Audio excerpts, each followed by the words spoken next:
آپ تاریخ اسلام کا پہلا ورق پلٹیں، اس پہ آپ کو 2 صفحے نظر آئیں گے. پہلے پر لکھا ہوا حضرت ابو سفیان رضی اللہ تعالیٰ عنہ. سنیں نا، سنیں، یہ تاریخ بتا رہا ہوں. اسٹوڈنٹ بیچارہ کہاں جائے، جلدی سے پڑھتا ہے. کون تھے یہ صاحب ان کا نام یہ تھا، ان کے باپ کا نام حرب تھا. ان کی ساری زندگی گزر گئی دشمنی اسلام میں. ساری زندگی رسالت کے دشمن رہے، نبوت کے دشمن رہے، اسلام کے دشمن رہے، دین کے دشمن رہے، قرآن کے دشمن رہے، ایمان کے دشمن رہے، مسلمان کے دشمن رہے، شریعت کے دشمن رہے. جو مسلمان ہوتا رہا ان کے دشمن رہے. رسول اللہ کو وصیتیں دی، راستے میں کانٹے بچھائے، بدر میں مقابلے میں آئے، احد میں مقابلے میں آئے، 40 جنگوں میں رسول کے مقابلے میں آتے رہے. ہر جنگ میں ساتھ سپہ سالاری کی، ہر قدم پر اسلام کی مخالفت کی. ابو سفیان دشمن اسلام، دشمن دین، دشمن رسول، دشمن قرآن، دشمن شریعت، دشمن صحابہ، دشمن مسلمان، دشمن ایمان، ساری باتیں. بٹ 100% مسلمان.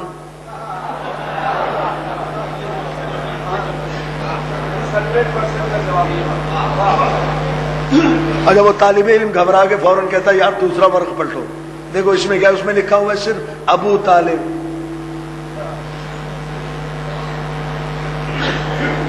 رئیس مکہ، سردار متھا، وارث انبیاء، بیضۃ البلد، محسن رسالت، رسول کی حفاظت کی، رسول کی مدد کی، شمع رسالت کے پروانے رہے، اپنی اولاد تک کو قربان کرنے پر آمادہ رہے، ساری دنیا کی مخالفتیں مول لی، نبوت کا قدم قدم پہ ساتھ دیا. بٹ 100% کافر.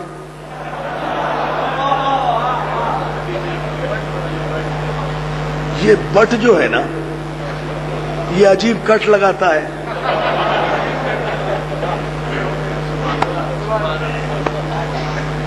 پڑھی دیں. اچھا تھک گئے نا دوستو؟ اچھا ماشاءاللہ. تو پھر جملہ سن لیں آپ. اب یہ تاریخ کا طالب علم بیچارہ پریشان ہو جاتا ہے، بھئی یہ کون سا اسلام ہے جس میں رسول کی دشمنی کرنا ایمان، رسول کی حفاظت کرنا کفر. بڑے اطمینان سے تاریخ کا مورخ لکھ دیتا ہے ابو سفیان ماتا مسلمہ، ابو طالب ماتا کافرہ.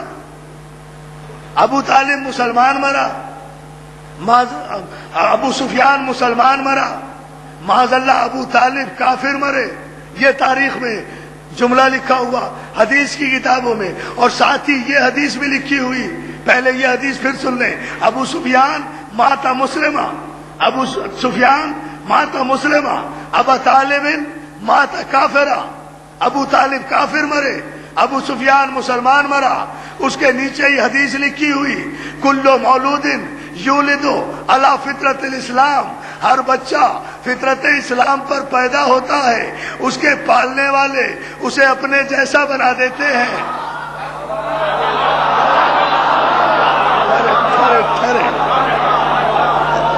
یہی حدیث پیغمبر لکھی ہوئی اسی مقام پر کل مولود یولد علی فطرت الاسلام.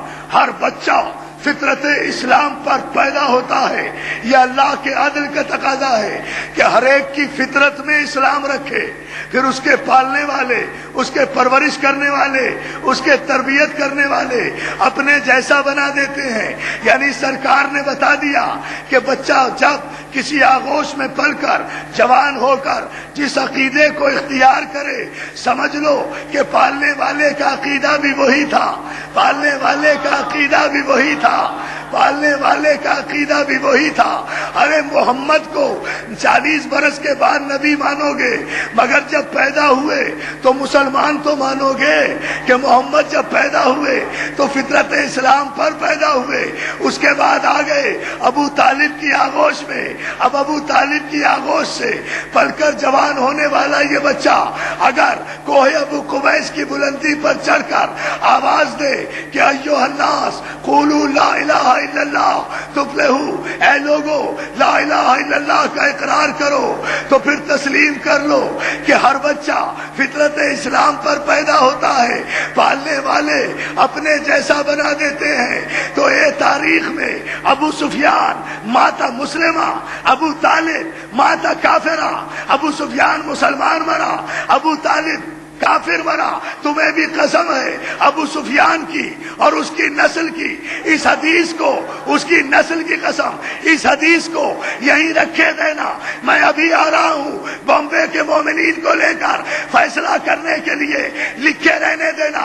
ابو سفیان ماتا مسلمہ، ابو طالب ماتا کافرہ، ابو سفیان مسلمان، ابو طالب کافر، مٹانا نہیں۔ میں یہ سارا مجمع لے کر ابھی اس حدیث کو علی کے نعرے سے اگر مٹا نہ دوں تو علی کا نام لینا لیوا نہ کہنا۔